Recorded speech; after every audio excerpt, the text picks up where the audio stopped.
Abra a tua Bíblia em Salmos, capítulo de número 37, somente um versículo. Eu quero ser rápido. Eu sou muito simples, irmãos, na minha maneira de ministrar. Eu não vou me esgoelar, porque não é por muito gritar que vós ouvirão. Mas eu quero que vocês entendam que na simplicidade Deus vai falar. Diz assim: entrega teu caminho ao Senhor, confia nele e tudo ele fará. Amém? Eu quero falar nesta noite sobre Abraão, um homem conhecido na Bíblia e chamado amigo de Deus. Esse homem tem uma história, e eu quero tentar trazer um paralelo, o que aconteceu de marcante na vida deste homem, dos pós e dos contra e dos a favor do ministério de Abraão, e traçar um paralelo sobre a vida do cristão nos dias de hoje. O que ele traz de experiência para a minha e para a tua vida? Eu quero traçar aqui sobre a fé de Abraão, sobre a comunhão desse homem. Diz-nos a história que Deus faz um chamado a Abraão aos seus 75 anos de idade. Abraão então morava na casa de seus pais. Diz que o Senhor aparece a Abraão e o chama e faz um convite, ou lhe ordena algo para provar a fé daquele homem. Diz que Abraão ele sai da terra de Ur dos Caldeus, antiga Mesopotâmia, hoje conhecida como o Iraque. Diz que era uma cidade aproximadamente entre 200 a 250 mil pessoas. E para provar que Abraão não era qualquer pessoa, não era um cidadão qualquer, diz que era uma cidade muito próspera. Essa cidade era uma cidade conhecida como a cidade da astronomia, a cidade dos matemáticos, uma cidade próspera de um grande poder de industrialização e de crescimento.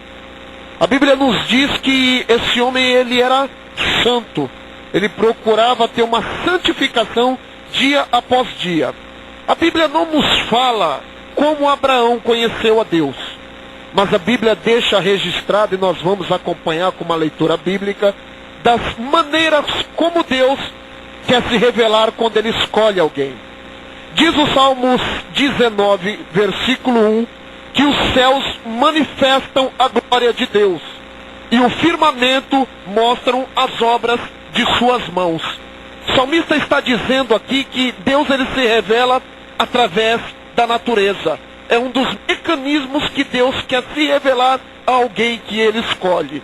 Isso se chama criacionismo bíblico. Deus formou todas as coisas, e a clara disso é naquilo que vemos, que tocamos, que sentimos. Então Deus, ele se revela para a sua igreja através do criacionismo bíblico. Diz Romanos 1,16 que Deus ele se revela ao homem no decurso da história. Romanos 1,16 diz: porque não me envergonho, Paulo escrevendo diz à igreja, porque eu não me envergonho do evangelho de Cristo, que ele é poder de Deus para aquele que crê, para a salvação de toda a alma. Então Deus, no decurso da história, da trajetória do bom mestre de Jesus Cristo, ele se revela através da sua história. Diz-nos a Bíblia que Deus ele vem a se revelar também através da sua palavra. Jesus foi levado ao deserto para ser tentado pelo inimigo. Diz que em uma de suas alusões, o diabo aparece a ele e diz a ele: transforme estas pedras em pão, se tu és o Filho de Deus. Em Lucas capítulo 4, versículo de número 4, Jesus, como conhecedor da palavra, diz a Satanás: nem só de pão viverá o homem, mas sim de toda palavra que sai da boca de Deus. Então Deus também se revela ao seu escolhido pelo poder, pela sua palavra. Diz também uma forma de Deus nos aparecer e nos comunicar é pela ação divina do teu Espírito Santo. Os irmãos percebam que no livro escrito pelo apóstolo João, capítulo 14, verso 16, diz acerca que: mas aquele Consolador, o Espírito Santo, vos ensinará todas as coisas, e este Espírito que está em vós vos fará lembrar tudo aquilo que Jesus tem dito. Jesus se ascendeu aos céus. Mas ele disse na sua palavra que não nos deixaria órfão. Ele enviaria o teu Espírito Santo para que estivesse conosco até a consumação do século. Então você tem um bom motivo para glorificar a Deus, que você não está só na caminhada. Ele jamais te deixou só. Você tem um amigo todos os dias, se chama Espírito Santo. Nós vemos também que Deus ele se revela pelos sonhos. Haja vista que na chamada de José, filho de Jacó, Deus aparece a ele em sonhos, quanto mais outros da Bíblia Sagrada. Mas exclusivamente aqui, Deus vai aparecer a Abimeleque. Certa feita, Abraão desce para a terra do Egito. E Abraão ele conta, alguns dizem que é uma mentira, outros colocam que é uma meia mentira.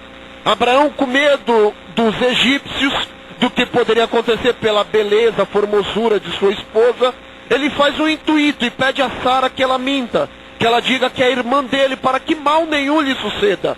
Perceba que Abraão ele conta uma meia mentira, porque a Bíblia diz que Sara era verdadeiramente irmã de Abraão, por parte de pai. Então a Bíblia, a história nos conta que ela era meia irmã. Aquele homem em visão, Deus aparece para ele, colocando para ele que ele não viesse a tocar em Sara, porque Deus já conhecia o intuito do coração dele. E para que mal nenhum viesse lhe suceder, o Senhor vem e avisa Abimeleque. Ele se reconcilia, pede misericórdia para Deus, atribuindo ao que Abraão disse. Isso você percebe se você ler em Gênesis capítulo 20, verso de número 6. Deus vai colocar para ele, disse-lhe Deus em sonhos: bem sei eu, na sinceridade do teu coração fizeste isto. Tu maculastes o pecado. E também eu tenho te impedido de pecar contra mim. Por isso não permiti que tu tocasse em Sara. Então Deus ele se revela através de sonhos. Haja vista na história da rainha Esther, que Deus fez aquele rei perder uma noite, porque havia um justo padecendo por amor de uma nação.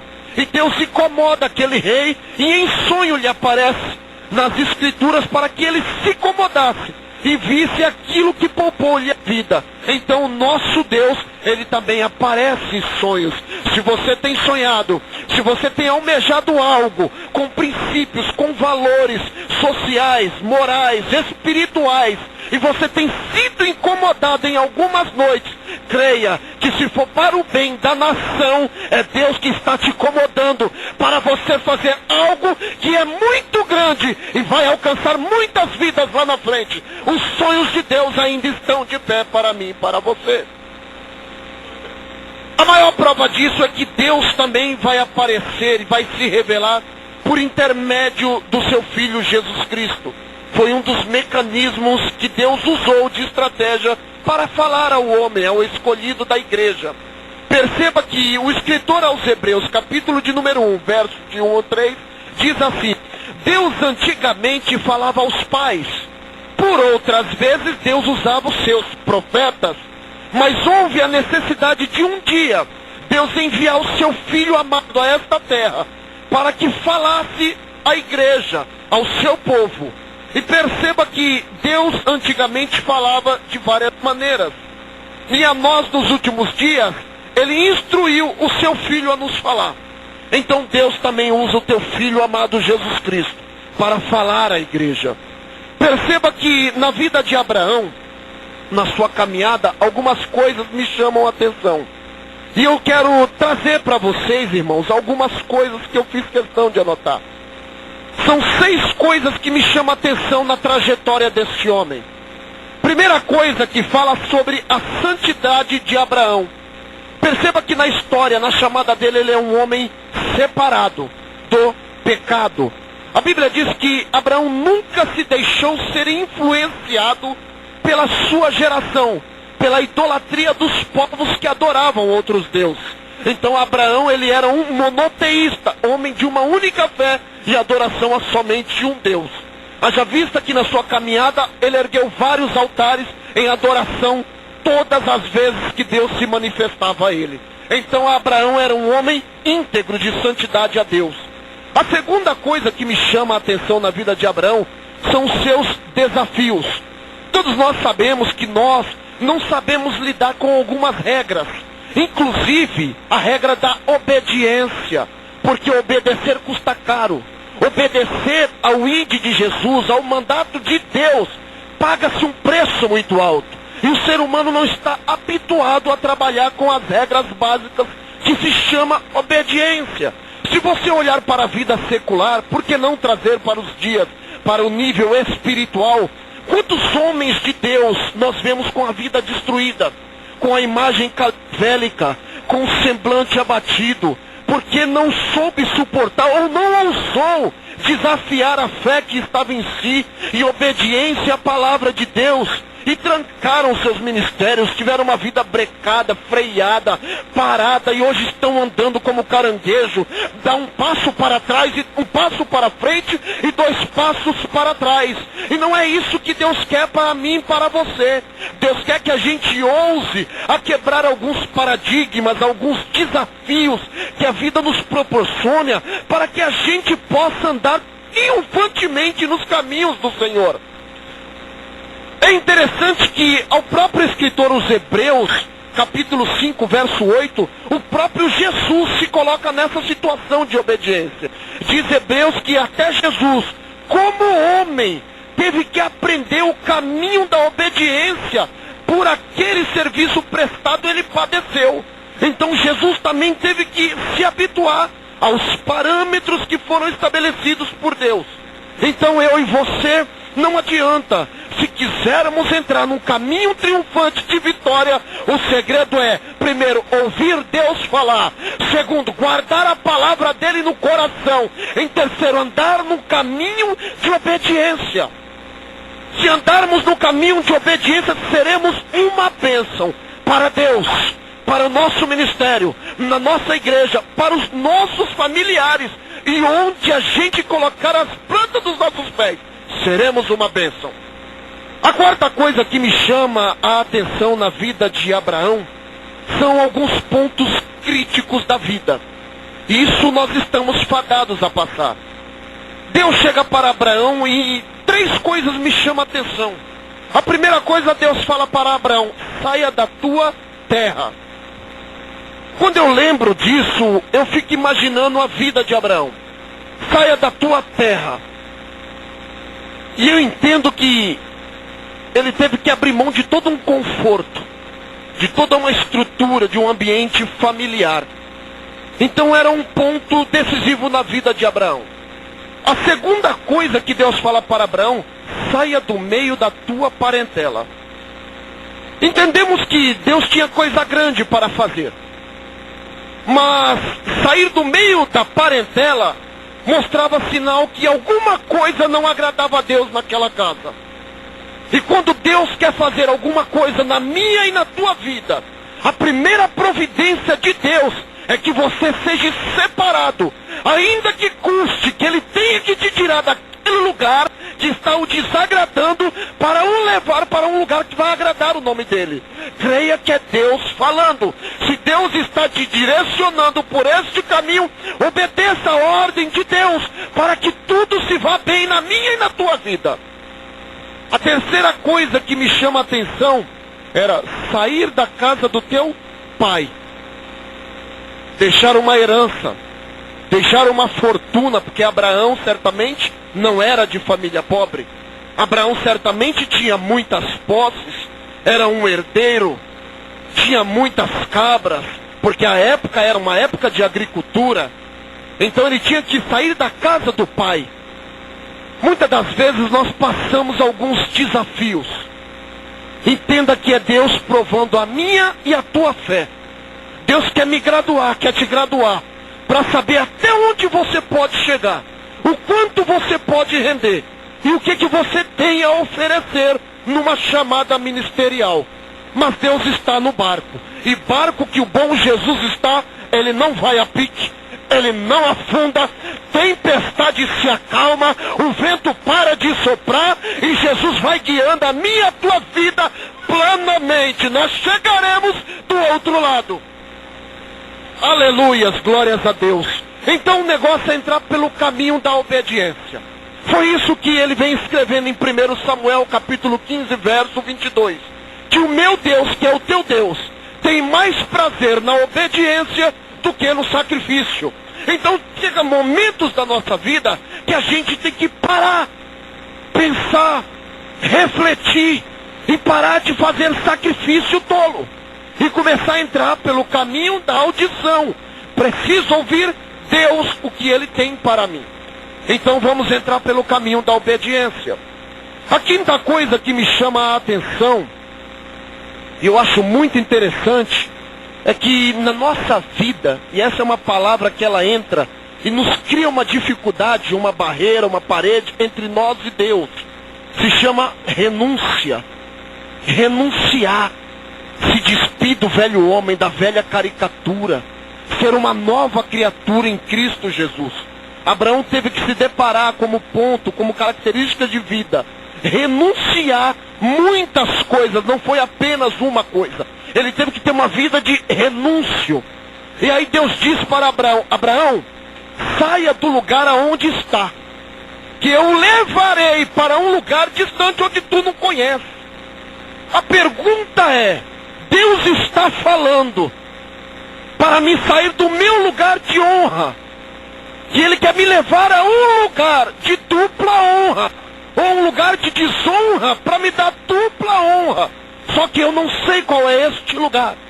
Trazendo para os dias odiernos, quantos aqui ousariam a sair da tua terra, da casa do teu pai, do teu trono, do teu lugar de descanso, para sair pelejando durante anos e anos e anos, num caminho de deserto, sem ao menos almejar ou ter a convicção daquilo que te espera, daquilo que te alcança, daquilo que vai te acontecer? Meu irmão, tem que ter muita fé, tem que ter muita comunhão. É por isso que esse homem aqui, ele é chamado amigo de Deus. Mas uma coisa que me chama muito a atenção é que, ao ser confrontado com Deus e ter colocado em prática a fé e exercido a comunhão, o que me chama a atenção é que, no chamado de Abraão, 4 situações aparecem. A primeira delas é: eu preciso conhecer a Deus. A segunda coisa que me acontece quando eu conheço a Deus, eu começo a amá-lo. A terceira coisa, quando eu amo a Deus, e isso é muito interessante, que quem conhece a Deus, ama a Deus, deseja segui-lo, andar nos caminhos do Senhor. A quarta coisa que finaliza e que encaixa aqui, é que se eu conheço a Deus, eu amo a Deus, eu sigo a Deus, eu tenho que obedecer a Deus. Uma coisa tem que encaixar na outra, não tem como você separar uma coisa da outra. Isso são marcas na vida de quem quer seguir a Deus. E o que me chama mais a atenção é que Deus, ele faz uma aliança em cima de todas essas circunstâncias que eu falei para você. Aqui eu quero começar a ministrar o que o Senhor pôs no meu coração. Eu quero ministrar sobre 7 promessas na vida de um homem escolhido, para alguns 7 propósitos que Deus coloca na mão do seu escolhido. 7 virtudes na vida daquele que quer seguir a peleja, o caminho do bom mestre. E Deus faz uma aliança com Abraão. E eu quero te dizer que o Senhor é quem nos dirige. Não precisamos temer o desconhecido, porque aquilo que se mostra ou que consideramos estranho, desconhecido, é totalmente conhecido por Deus. Deus não perdeu o controle da minha e da tua vida. Ele está no controle, Ele sabe administrar. Espera no Senhor, confia nele, deixa os teus caminhos no Senhor. Descansa, que no mais Ele está trabalhando. Você não está vendo, você não precisa ver, você tem que crer. Creia, Deus está a trabalhar. Não te importe se o céu está de bronze, se as nuvens cobriram as estrelas azul do céu, Deus está trabalhando ao teu e ao meu favor.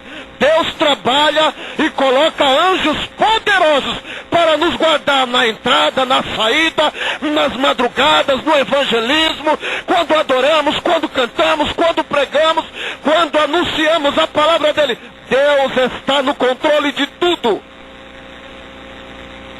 A primeira promessa promessa que Deus faz na vida de Abraão, e isso serve para mim e para você, e algumas delas estão inseridas em Gênesis, capítulo 12, verso 2, e 4 promessas aparecem neste mesmo versículo. Perceba que Deus chega para Abraão e diz a ele: far-te-ei uma grande nação.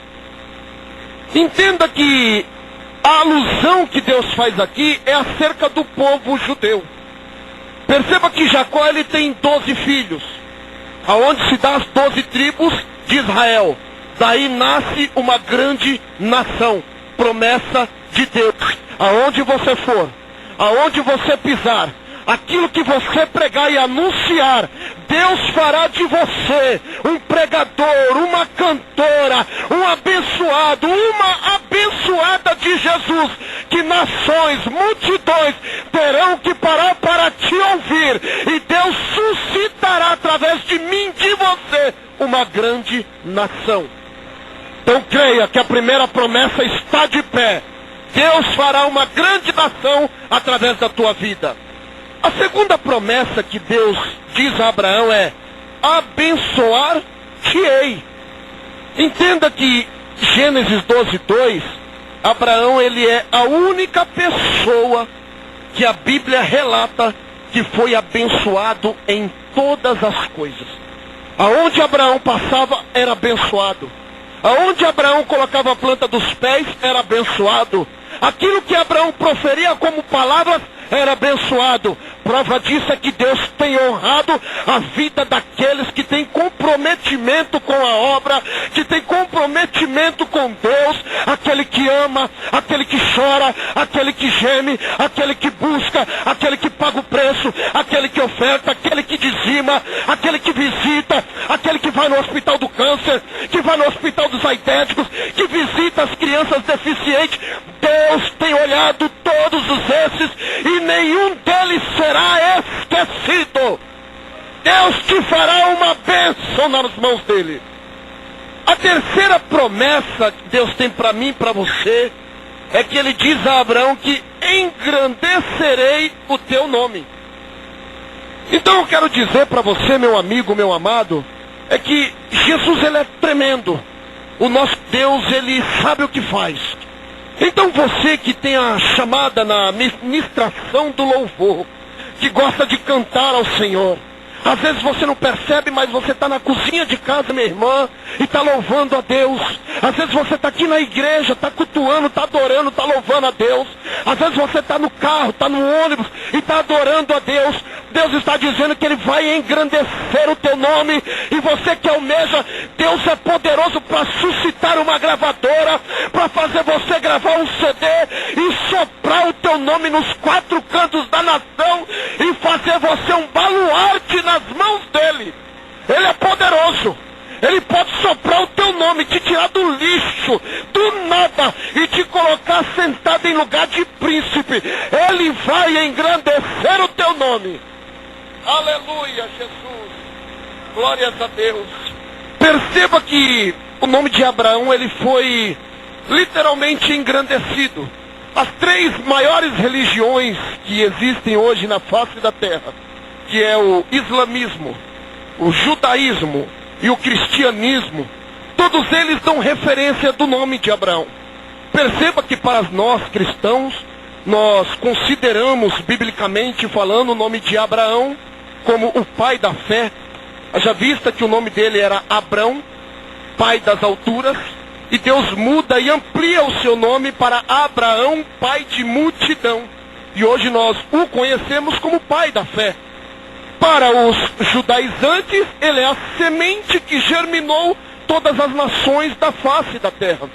E o Islã, que prega na sua Torá, que prega no seu Alcorão, melhor dizendo, o coloca como um profeta muito respeitado. E percebas então que Deus soprou o nome de Abraão na história. Haja vista que se você ler em Hebreus, veremos o nome de Abraão nos heróis da fé. Deus quer soprar o meu e o teu nome. Deus quer fazer com que nós sejamos lembrados.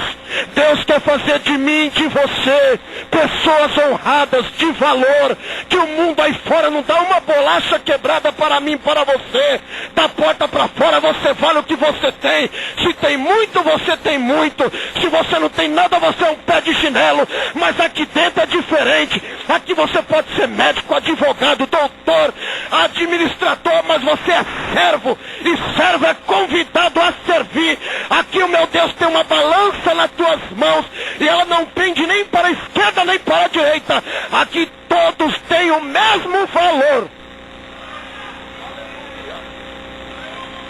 A quarta bênção é que Deus está dizendo a Abraão é que tu serás uma bênção. Andar com Jesus, palmilhar as pegadas do Mestre, é sinônimo e me dá a entender que eu quero ser uma bênção.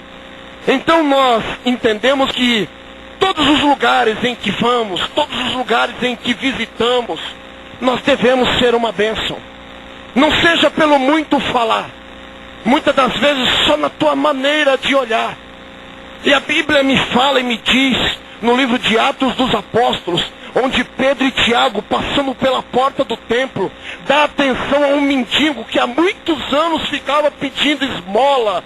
E no olhar eles olham e rompem uma barreira ao olhar para aquele mendigo. E eles olham e com uma palavra de sabedoria e de conhecimento, eles proferem, olha, não tenho prata nem ouro, mas porém olhe para mim, levanta, veja, anda em nome de Jesus.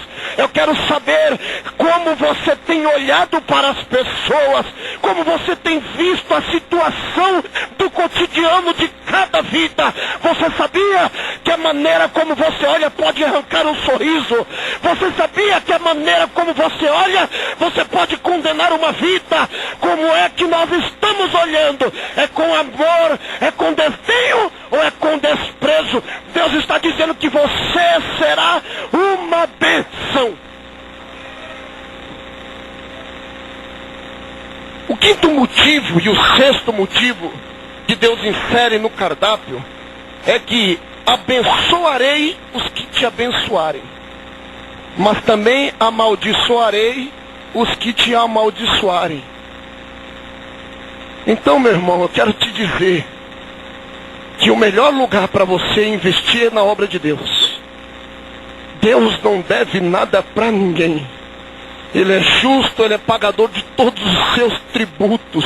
Nunca ficou devendo. Uma vez levantaram uma calúnia e tentaram pegar ele com o seu discípulo. E ele olha, e aquele discípulo interroga ele acerca de pagar o dízimo, pagar as dracmas, pagar o imposto. Jesus chega e fala para ele, olha, lança o anzol na boca do peixe. E ele fala, o que é lícito, dai a César o que é de César. Dai a Deus o que é de Deus. Arranca 2 moedas da boca do peixe. Paga uma por mim, rapaz. E paga outra por ti. Não devemos dever nada a ninguém. Então insira na vista. Abençoe o teu pastor. Abençoe a tua pastora. Injete ânimo, injete vida, injete alegria. Injete compaixão. Injete misericórdia, injete gozo de trabalhar na obra de Deus. O que precisamos fazer para Jesus tem que ser feito com alegria, com prazer, com amor, com vontade. Se a tua chamada é para evangelizar, enche a mão de folheto, sai desbravando aí os becos lavados, as ruas, os bares, e faça com amor. Se é para cantar, canta com graça, canta com unção, canta com vontade, canta para Ele que Ele recebe, o céu se abre, tudo se rasga, o louvor desce, a unção sobe, e aí, meu irmão, fica muito mais gostoso da glória a Deus. Se é para pregar, prega com graça, prega com unção, se encha da palavra de Deus, prega com sabedoria, com conhecimento. No demais, Deus vai fazer. Se a tua chamada é para orar, venha para a oração. Não importa se é de madrugada na beira da tua cama, se é na igreja, se é na casa da irmã Maria, se é na casa do irmão João. Vai orar, dobre o joelho, fale com Deus, entrega a sua situação para Ele. Apesar que Ele já sabe, mas Ele quer ouvir de você. Ele quer ouvir de você. Amaldiçoarei os que te amaldiçoarem. Como sinal de Deus, olha para o rosto desse seu irmão que está do teu lado. Diga para ele assim: meu irmão, olhe para mim agora. Olha a minha situação. Então seja meu amigo. Hoje ainda. Seja lado a lado comigo, fiel comigo. Invista em mim, invista no meu ministério. Porque da maneira como você me vê hoje, amanhã tu me verás diferente. E eu terei para investir na tua vida também. Então abençoe essa pessoa que está do teu lado. Seja uma bênção na vida dele, na vida do crente. Não tem maldição. Nós andaremos de glória em glória e somos abençoados por ele.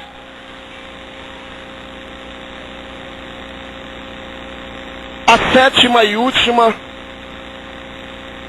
e a que eu mais gosto, é que Deus vem a dizer que serão benditas todas as famílias da terra. Jesus disse que nós somos como estrelas do universo. Nascemos para brilhar. O que eu entendo é que você não foi feito para andar em caverna. Caverna não é lugar de crente. Deus certa feita chegou para Elias e perguntou: Elias, o que fazes aqui, Elias? Saia da caverna, Elias. Caverna é lugar de morcego. Caverna é lugar de urso. Caverna é lugar de rato. Caverna não foi feita. Caverna fala de escuridão, de frieza espiritual. Caverna fala de crente frio, gelado. Você não foi feito para estar na caverna, porque a tua luz brilha como a força do sol do meio-dia. Se Jesus está na tua vida, levante a tua mão junto com a minha e glorifica este Deus. Nascemos para brilhar. Não posso me conformar, não posso me deter, que o mundo que jaz o maligno, e a minha fé não pode se basear no fracasso das pessoas dos dias atuais. Eu tenho que andar diferente, eu tenho que ser diferente, eu tenho que olhar diferente. Eu sou chamado para fazer a diferença. Ele está dizendo que serão abençoadas todas as famílias. Então aonde você chega, temos que ser visto diferente. E eu profetizo em nome de Jesus hoje ainda, que ao entrares na tua casa, as pessoas da tua parentela te verão diferente. O teu irmão vai te olhar diferente. A tua mãe vai te ver diferente. O teu pai vai te ver diferente. Vão te cumprimentar diferente. Na faculdade vão te ver diferente. Na escola vão perguntar por que você está diferente. É Jesus Cristo brilhando na tua vida, mais uma vez fazendo a diferença. Evangelho escrito pelo evangelista Marcos, capítulo 16, verso 15, ele vem a dizer, Jesus dizendo: ide por todo mundo, pregai o evangelho a toda criatura. Quem crer e for batizado será salvo. Quem não crer e não for batizado já está condenado. O negócio, meu irmão, é crer. O negócio é acreditar. Eu não preciso tocar, eu preciso sentir. Eu não preciso ver, eu preciso acreditar. O que eu e você precisa é exercer a nossa fé, colocando ela em prática. Não basta ser um bom ouvinte da palavra, tem que ser praticante. É dia a dia, minuto a minuto, segundo a segundo. É respirar, como a irmã disse, tu és o ar que eu respiro, Senhor. O negócio é acordar respirando Jesus, e trabalhar respirando Jesus, voltar para casa respirando Jesus, e deitar respirando Jesus. Na hora da alimentação, dá graças por Jesus. Na hora que não tiver nada, te agradeço, Jesus. Tu és o meu oxigênio. Jesus a todo tempo, em todo instante. Sem Jesus não dá. Não dá para ser feliz sem Jesus. Não dá para... Contra fato não há argumento. Não dá para viver sem Jesus. Quer prova disso? Pega a tua vida, volta alguns dias atrás. Olha para dentro de você e faça uma introspecção. Quem que você era sem Jesus? E no que você se transformou numa vida pós-Jesus? Eu não preciso aqui colocar em prática. Eu não preciso aqui colocar teorias. Olhe para dentro de você e perceba que mudança que você teve. Mas olhe para dentro de você e perceba. Por que está parando? Por que já não continua mais na mesma sede, no mesmo amor de meses, anos, dias atrás? Deus disse a Daniel: Daniel, tu porém vai até o fim.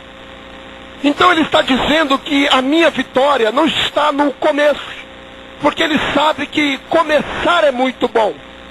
E o negócio é que estão pregando o evangelho das rosas, mas ultimamente não estão mostrando os espinhos. E aonde muito crente está se ferindo na obra, está se machucando, porque barganharam, baratearam um evangelho que era da graça e mostraram a essas pessoas o evangelho da desgraça. E aonde muitas pessoas se machucam, se decepcionam, como a pastora profetizou aqui. Chega de frustração, chega de andar cabisbaixo, chega de andar decepcionado, chega de depressão, chega de lamúria, chega de murmura, chega de reclamação. O negócio é adorar, o negócio é orar. Muito se canta hoje aquilo que não se vive. Muito se prega hoje aquilo que não se põe em prática. Deus não precisa de pregadores lata vazia que enche a igreja de um bom discurso, virando uma falácia nos púlpitos. Deus precisa de crentes comprometidos ainda, que um homem só se colocará de pé quando estiver andando de joelhos. Se não andar de joelhos, não tem como sobreviver. Jesus disse que ele estaria enviando os seus discípulos no meio de lobos. Mas não se preocupe, que os lobos não vão te tragar, porque na verdade tu pisarás sobre serpente e escorpiões, porque do alto ele te revestiu de poder e capacitação para desbravar o evangelho da justiça. E não entrar nesse conformismo, que tudo está bem, que agora é só vitória, como já estão cantando, que agora é só vitória, só vitória, só vitória. Não, meu irmão, agora não é só vitória não. Para ter vitória tem que ter luta, tem que ter lágrima, tem que ter choro. Então é lutando, é vencendo, é perdendo, é caindo, é levantando, é se erguendo, é caindo novamente, é pondo de pé. A vida do crente é assim, é de alto a baixo, de baixo a alto, e vai galgando pouco a pouco. O processo é dolorido, é gradativo, mas você vai chegar ao porto desejado. E eu finalizo deixando um texto que eu escrevi hoje, de um livro. Características de uma igreja fria e uma igreja avivada. Dobre a tua atenção. A igreja fria, ela se arrasta. A igreja avivada, ela marcha. A igreja fria é medrosa. A igreja avivada é valente. A igreja fria é estática. A igreja avivada é atuante. A igreja fria olha para baixo. A igreja avivada olha para cima. A igreja fria produz obras da carne. A igreja avivada produz obras do Espírito. A igreja fria odeia. A igreja avivada ama. A igreja fria murmura e reclama. A igreja avivada ora e espera no Senhor. A igreja fria canta com os lábios. A igreja avivada canta com a alma. A igreja fria vê o céu por fora. A igreja avivada vê o céu por dentro. A igreja fria é calada e dormente. A igreja avivada tem um barulho espiritual. A igreja fria é ociosa. A igreja avivada trabalha. A igreja fria tem a mão mirrada. A igreja avivada é contribuinte e tem a mão aberta. A igreja fria é letárgica e apática. A igreja avivada é fervorosa e dinâmica. A igreja fria está cansada e desmotivada. A igreja avivada é sempre renovada. A igreja fria espalha. A igreja avivada junta. A igreja fria afasta. A igreja avivada atrai. A igreja fria se mostra satisfeita. A igreja avivada cada dia quer mais. A igreja fria é formalista e vazia. A igreja avivada é cheia da glória. A igreja fria ficará na terra. E a igreja avivada morará no céu. Esta igreja vai morar no céu.